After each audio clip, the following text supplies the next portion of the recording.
Hi everyone, and welcome to the CFB Q2 Reconstitution Recap.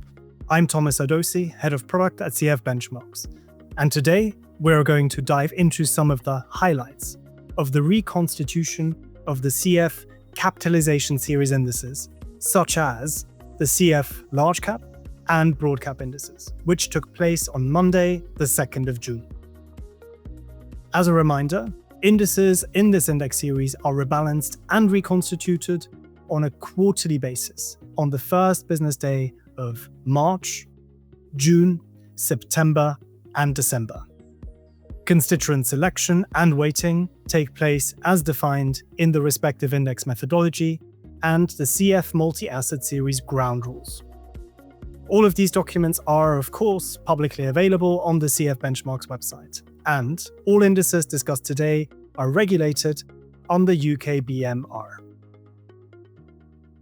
Whereas the Q1 reconstitution saw numerous new incoming constituents, Q2 saw a reversal of this. Bitcoin performance led altcoins and resulted in a more concentrated capitalization distribution of the full market, with Bitcoin's contribution going from 67% to 75%. While the CF IDAX and the CF UC5 indices didn't see any in- or outgoings this quarter, same as last quarter, the CF Large Cap Index, which covers the assets in the top 95th percentile of the total market capitalization, saw a significant amount of constituent turnover.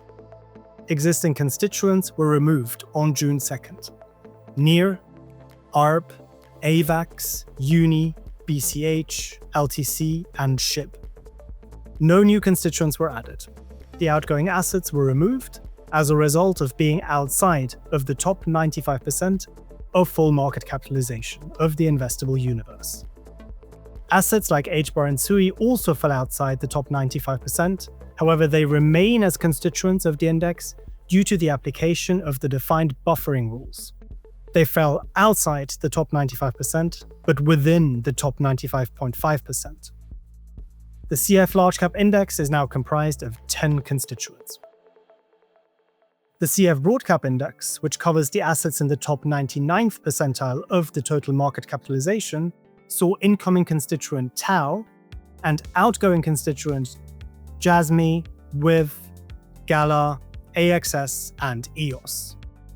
Notably, both AXS and Gala did not pass the minimum liquidity requirements for the index. For example, the liquidity ratios, which is the liquidity as a percentage of Bitcoin volume observed during the month of March, for Gala and AXS are 0.014% and 0.02% respectively, whereas the minimum liquidity requirement for the Broad Cap Index is 0.025% for existing assets. As both Gala and AXS are below this level, they are removed from the index. EOS, on the other hand, exits the index due to the impending liquidity and custody risks related to the ongoing migration to the Volta or A token.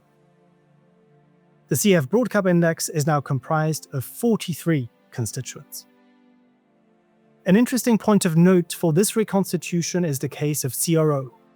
Although CRO newly passed the relevant liquidity, asset safekeeping, turnover, and market capitalization thresholds for the Broad Cap Index, it was not included as a new constituent due to the fact that the CF Investible universe excludes digital assets that offer inducements and incentives for usage of commercial products of associated centralized commercial enterprises. Well, that brings us to the end of the Q2 2025 Reconstitution Recap. Thank you for listening in, and as always, please visit the CF Benchmarks website for further content like this. Thank you.